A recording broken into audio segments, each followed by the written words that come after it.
você é estressado, o quanto o estresse incomoda você e o que pode fazer mal à sua saúde. Então, eu estou aqui para bater esse papo, para tirar dúvidas. Vou deixar aqui o chat aberto, para quem quiser fazer alguma pergunta. E dizer para vocês que ninguém adoece devido ao estresse. Não há evidências científicas sobre isso. E esse estresse não é de um dia para o outro. Eu estou estressado hoje, estou irritado, estou incomodado, vou causar em mim um problema. Não, isso é um somatório de coisas. Inclusive, as pesquisas mostram que o estresse excessivo afeta principalmente o músculo cardíaco, o nosso coração. E o nosso próprio corpo vai avisar que tipo de problema você começou a sentir quando as coisas não vão muito bem a você.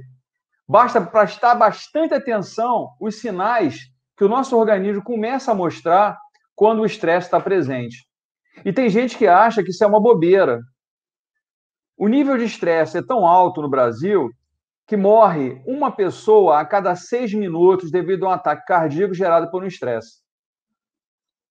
Então, alguns sinais aqui nós vamos falar e comentar um pouquinho sobre cada um deles. Então, a pessoa tem uma sensação constante de desgaste. Parece que ela levantou já cansada, não consegue desenvolver bem os seus estudos, não consegue desenvolver bem o seu trabalho. Então, já é um sinal que a pessoa está desgastada. Dormiu mal, a insônia o afetou, batendo cabeça, não conseguindo desenvolver adequadamente o seu dia a dia, e aí começam os problemas. Essas alterações no sono, a pessoa passa cada vez a dormir menos. E quais os sinais disso? Se a pessoa, no período de 3 meses, durante 3 dias de uma semana, ele não consegue dormir adequadamente, o que nós falamos em dormir adequadamente? De 7 a 8 horas, ou talvez até um pouco mais, de noite bem dormida. E isso faz com que o nosso corpo descanse, nossa mente descanse. Então, a insônia já é um sinal característico de um estresse. Se você não está dormindo bem à noite, não consegue descansar, não consegue aliviar a sua mente, já é um sinal de estresse. Outra bem característica gerada pelo estresse é chamada de tensão muscular. Ou seja, regiões, principalmente na região cervical, estão muito associadas ao estresse. Por quê? Toda a musculatura do trapézio, junto à região cervical, ela recebe tensões constantes pela própria ação da gravidade e o peso que a pessoa sofre. Então, essa tensão muscular, ela pode gerar, inclusive, diminuição de compressões da musculatura e das estruturas que envolvem a nossa cervical, causando aqueles formigamentos muito característicos, né, que iniciam na região cervical e caminham pelo nosso braço, pelo nosso antebraço até nossas mãos. Esses formigamentos são muito constantes, tá? É muito comum isso acontecer quando a pessoa tem algum tipo de estresse e a tensão muscular gera esse tipo de formigamento. Os problemas de pele, como, por exemplo, a queda de cabelo, que é muito comum, porque os cabelos nossos, né, os nossos pelos, eles pertencem ao nosso sistema tegumentar, ou seja, à nossa pele, e quando você está estressada, você tem uma tendência a um grande número de perda de cabelo. Se você começar a notar que no seu banheiro começou a ter uma quantidade absurda de cabelos pelo chão, é um sinal que você está no nível de estresse. É bom procurar um terapeuta, um profissional que possa te ajudar a diminuir essas tensões. A hipertensão arterial, ou seja, pessoas que têm problemas de pressão arterial e essas pressões não conseguem baixar devido às tensões emocionais que você tem no dia a dia. Então, o estresse pode ser um dos causadores do aumento da pressão arterial. E somado a isso vem noite mal dormida, alimentação inadequada, falta de atividade física, não tem o consumo adequado de líquidos por dia, tudo isso é um somatório. E o que vem finalizar com isso tudo, se você não se tratar? Um ataque cardíaco, óbito, se não for tratado adequadamente. A pessoa que tem estresse, ela tem uma mudança de apetite, ou seja, ela começa a comer demais, além e fora do horário, e com quantidades excessivas e absurdas. Então, repare se você começou a comer demais, fora do horário, e a sensação de não saciedade ao alimento não está gerando a você uma energia adequada que você deveria ter. Outro, alterações de humor. A pessoa estressada, ela vive irritada, ela vive falando alto, ela vive gritando, ela vive reclamando da vida e não observando que aquilo está fazendo um mal terrível a ela mesma. Por quê? As palavras negativas que você empreende ao ar, quando você joga reverberação à natureza, ao universo, essas palavras, elas são rebatidas e acabam afetando a você mesmo. As pessoas não sabem o que acontece. As palavras ao vento, elas estão intimamente ligadas, às vezes, nos problemas que você tem, quando você fala mal de alguma coisa. Por exemplo, isso aqui não vai dar certo quando eu fizer. Você já está dizendo para você mesmo e para a natureza que o que você vai praticar, o que você vai fazer... Miguel, boa noite, tudo bem? Se o nervo piriforme tem cura? Sim, tem cura se nós fizermos adequadamente os exercícios necessários, e tem vários vídeos na internet, se você quiser dar uma pesquisada, tem alguns exercícios importantes. Agora, diferencie nervo piriforme, na verdade é o músculo piriforme, a tensão sobre o músculo piriforme, se não é também uma hernia de disco causada por uma compressão no nervo ciático. Tem uma diferenciação. Se a dor caminha posteriormente à coxa, desce pela perna e vai até o seu pé, isso é o ciático. Se a dor começa na região glútea, ela caminha para a parte interna da sua coxa, aí sim é síndrome do músculo piriforme, tá? Existe algum tipo de compressão aí que está causando isso. Respondi o que você queria? Bom, voltando ao assunto do estresse. E as tensões podem gerar esses problemas também. As pessoas têm que ter em mente uma coisa: o estresse tem relação com o emocional. 90% das pesquisas mostram que a grande parte das doenças que nos acometem, o fundo emocional está nos afetando. Então, doenças de vários tipos, como, por exemplo, a própria diabetes. A diabetes tem um lado emocional e ela é um gatilho, na verdade, o emocional é um gatilho do problema gerado, por exemplo, também pela famosa fibromialgia, que é uma doença reumática, reumatológica, que por trás disso tudo, se você for pegar a história da pessoa, existe um fundo emocional bastante intenso que fica gerando na cabeça da pessoa, por algum trauma que ela teve durante algum período da vida, aquelas dores localizadas na musculatura. E não passa. E a gente pergunta, tem cura? Tem. Tratamentos têm cura se você fizer adequadamente, tudo certinho com as orientações que foram dadas a você.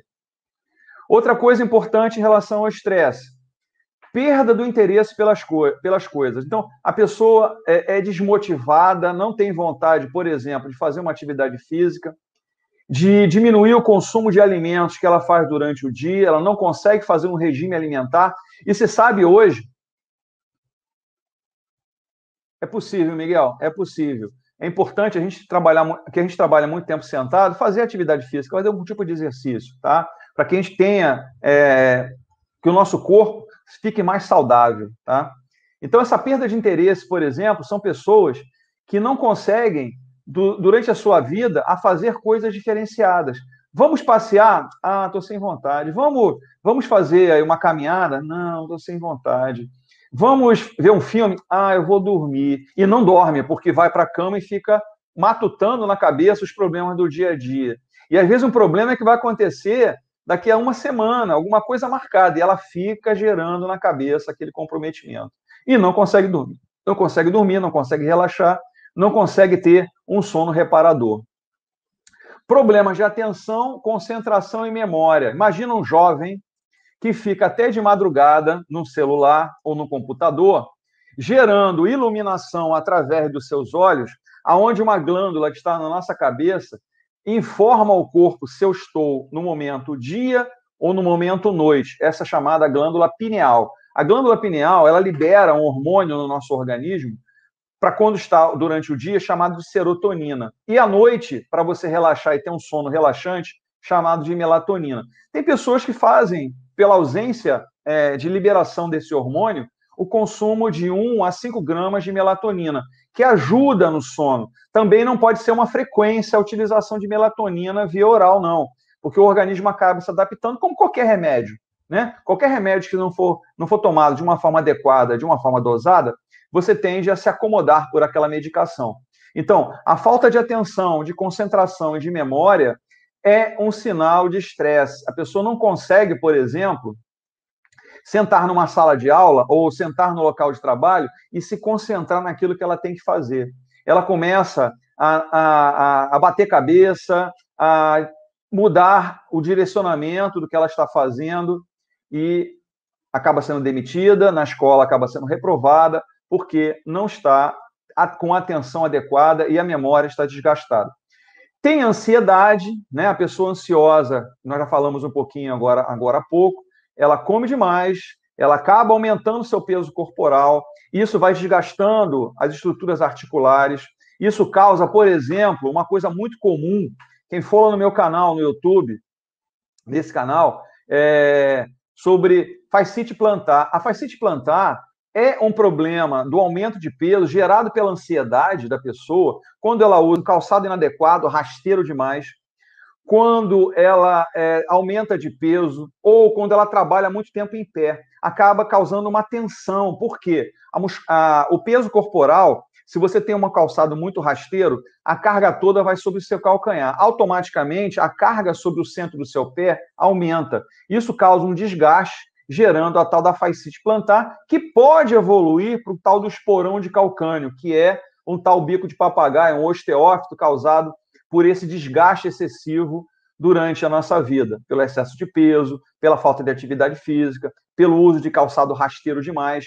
Calçado não pode ser rasteiro, ele tem que ter uma certa altura, uns 5 a 10 centímetros no calcanhar, para você distribuir o peso do seu corpo, porque aí você não causa desgaste tanto no seu pé, distribuindo o peso para a sua coluna lombar. E no final do dia, quando você chega em casa, caramba, eu trabalhei demais. Não, você usou um calçado errado, ficou muito tempo de pé e com excesso de peso está causando tudo isso. Isso pode gerar um quadro depressivo. A depressão é um dos males hoje do ser humano. Para vocês terem uma ideia, antes da nossa pandemia, o que está acontecendo no mundo, nós tínhamos morte de uma pessoa por suicídio, por quadros depressivos agudos, uma pessoa a cada 48 minutos. Por novas pesquisas hoje, morrem em torno a cada minuto, a cada 12 minutos, uma é 48, e a cada 12 minutos, uma pessoa por suicídio causada por um momento depressivo. Então, eu concluo aqui dizendo para vocês que estão assistindo a essa live que o estresse, ele pode gerar uma série de coisas. E o estresse, ele não é ocasionado por um dia apenas. O estresse é um somatório de dias que você vem repetindo inadequadamente a sua vida, que poderia ser melhorada quando você tivesse uma mudança de hábitos na sua vida. As mudanças de hábito que você pode ter pode melhorar a sua vida e pode prevenir a sua vida futuramente, por exemplo, a um ataque cardíaco no qual o estresse pode gerar em você ou gerará em você devido a esses comprometimentos físicos e orgânicos. Então, pensa nisso, pensa o que o estresse está fazendo a você, pensa o que sua saúde está sofrendo devido a esse excesso de estresse que você está tendo no seu dia a dia. Tente mudar os seus hábitos alimentares, os seus hábitos fazendo atividade física, pelo menos 30, 40 minutos diariamente, uma caminhada, uma coisa até gostosa de fazer, porque a gente está na natureza, no ar, né? Tentando respirar, vendo o que está acontecendo ao redor, porque tem gente que sai de manhã, entra no ônibus, ou entra no metrô, ou entra no seu carro, direto para o trabalho, senta numa mesa e não sai dali, come alguma coisa, assim, correndo, volta para o trabalho, entra no carro, pega seu ônibus, pega o metrô, volta para casa, senta, toma um banho e vai dormir. Isso é vida, gente? Isso é vida para ser feito? Então, é importante pensar, é importante que a vida da gente, às vezes, é curta, e encurta devido a gente não se cuidar. Se ninguém tem alguma pergunta a fazer, o chat está aberto. Eu agradeço a presença, né, de quem estava assistindo essa live, quem assistiu essa live. É apenas um conselho, um aconselhamento de um fisioterapeuta, de um professor universitário de muito tempo, de um terapeuta holístico que trabalha com várias técnicas, que poderia, e com certeza, tenta ajudar aquelas pessoas com uma informação, com um bate-papo, com um conforto, que possa ajudar a vida de cada um. Um grande abraço a todos, luz e paz, obrigado pela presença e até uma nova live.